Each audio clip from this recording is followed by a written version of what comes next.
Hello. So this is BSc 5th Sem 5.2 papers. It is statistical mechanics. Second lecture I am giving here today. In the last lecture, last class, I have given complete idea about the statistical mechanics. That is called as the introduction about the statistical mechanics. That's I have given. That is what is classical statistic and the quantum statistic. Complete idea that we have discussed in the last class.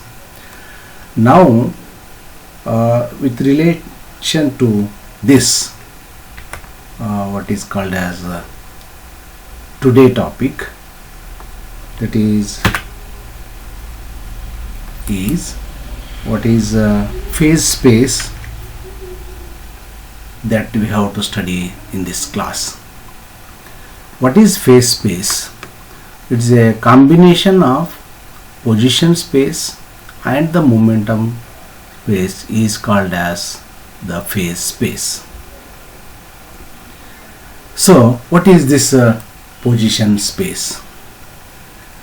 It's a three-dimensional space in which the location of the particle is completely given is by the three position coordinates is known as the position space. It means to describe the particle, to know the position of the particle, so we have to describe this in three-dimensional space. That is, in a system of n particles distributed in a volume V at static, all particles will remain fixed at various points in space. To specify completely the location of any particles in three-dimensional space, we must know three coordinates x, y and z, which are perpendicular to each other. Suppose if a small element position is dv and the dv is given by small element position dv is given by dx into dy into dz. So this is to describe the position of the particles and the momentum space, because the phase space is defined completely the combination of phase space, position space and the momentum space. So in the momentum space, just as the position of the particle is completely given by the three position coordinates x, y, z, in three-dimensional position space, the momentum of particle is completely specified by the three mutually perpendicular momentum coordinates. That is, momentum is product of mass and velocities. Hence, the momentum in the three coordinates, they are mutually perpendicular to each other, is called as px, py and pz, known as momentum space. The small volume element in the momentum space is denoted by dt actually. That is, dt is equal to dpx, dpy and dpz, where the px, py and pz are the momentum of three coordinates and m is mass of the particle with velocity v. Then the momentum is a product of mass and velocities. Okay. Then the finally what is called as phase space. But we don't know what is, we should know what is phase space. A combination of the position space and the momentum space is known as phase space. Thus, the phase space has 6 dimensions. It means 3 in the position space and 3 coordinates in the momentum space. The combination of these two is phase space. That is called as totally the 6 coordinates, that is x, y, z, px, py, pz, gives the complete information about the particle in a dynamic system. can be obtained from the knowledge of 6 coordinates with completely determine its position as well as momentum. If we have n number of particles, the 6n coordinates gives the complete information of all the n particles.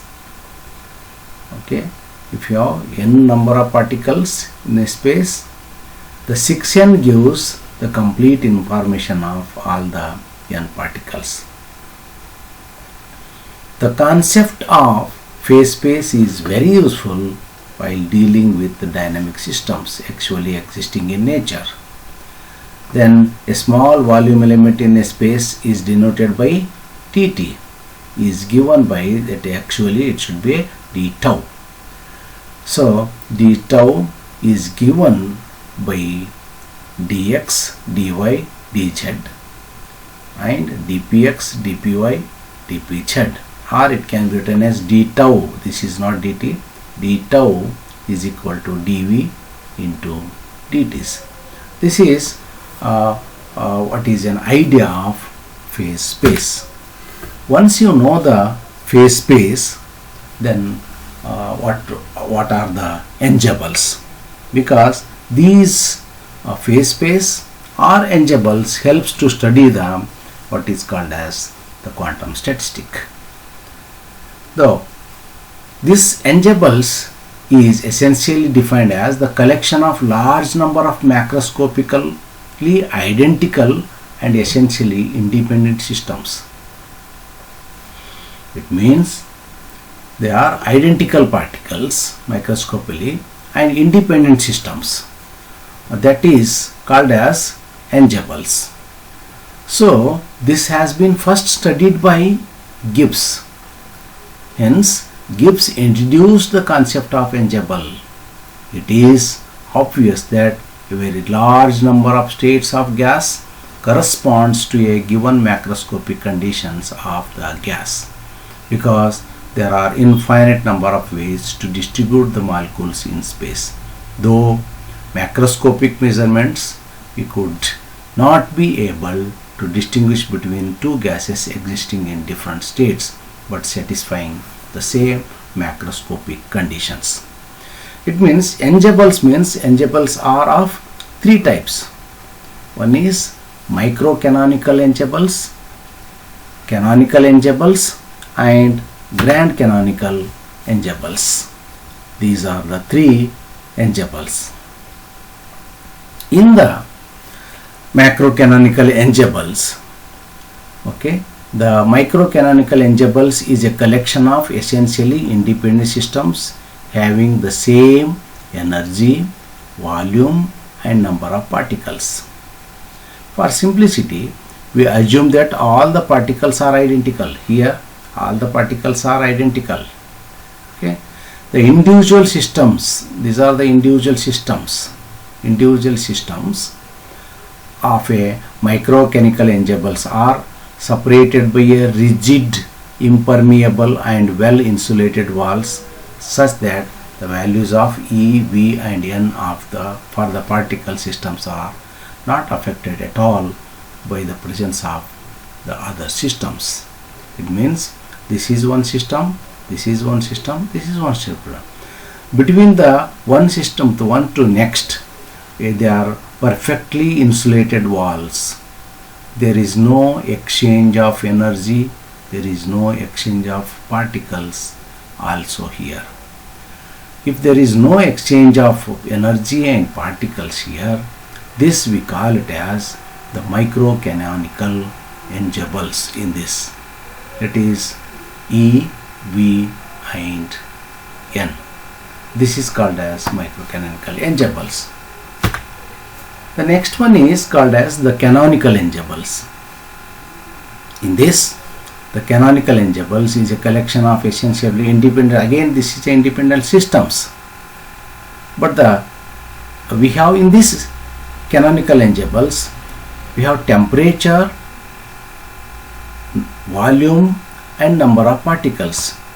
So here is the energy, volume and number of particles. In this is temperature, volume and the number of particles. Number of particles n. This is achieved by bringing all the systems in thermal contact with the large heat reservoir at constant temperature, or simply bringing all the systems together. This is, so it means all the systems in this is canonical ensembles, or they are thermally in contact. If they are in thermal contact, the energy is transferred from one system to another system. It takes an equilibrium. Energy and matter is transferred here.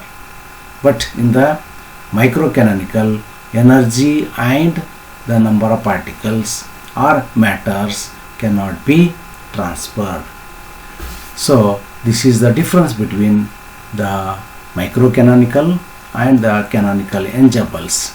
As the separating walls are conducting, heat can be exchanged between the systems. Here heat can be exchanged means the energy transfers from one system to next system. It means the temperature remains constant or common.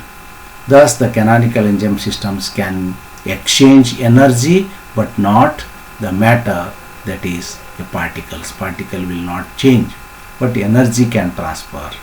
Okay, this is called as the canonical. In the grand canonical systems, ensembles is a large collection of large number of essentially independent systems having the same temperature T, volume and chemical potential. They are volume, temperature, chemical potential.